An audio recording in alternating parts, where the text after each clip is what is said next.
a druhá světová válka je v plném proudu. Protektorát Čechy a Morava spravuje říšský protektor Reinhard Heinrich. Prodloužená ruka Adolfa Hitlera. Proti tomuto zdu stojí českoslovenští odbojáři vyzvětšení fondy. Jan Kubiš a Josef Grabčík. Ich bin Reinhard Heydrich.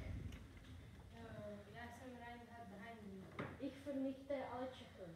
Zničím všechny Čechy. Reinhard Heinrich nasedá do auta a jde do kanceláře na Pražský hrad. V taxi stojí připravený Josef Grabčík a Jan Kubiš. Co se prostě to dělá něco?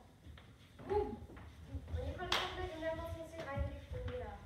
Atentátníci se ukrývají v chrámu svatého Cyrila a Metodě, kde je za několik dní odkříží 760 německých vojáků. Po vyčerpávajících bojích dojde atentátník k ulice, ukryjí se ve sklepení, kde se zastřelí poslední kulkou. Die Tschechen glauben, dass sie wieder stehen können. Also nein, ich werde mich rächen.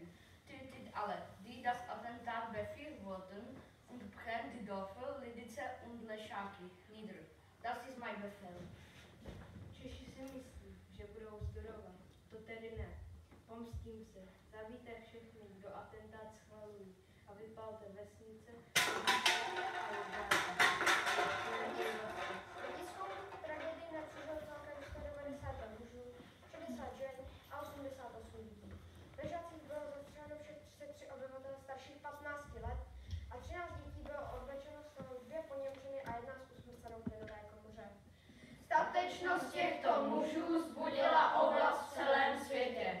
Následně došlo k odstoupení Anglie a Francie od Mnichovské dohody a započal boj za obnovení Československa s jeho původními hranicemi.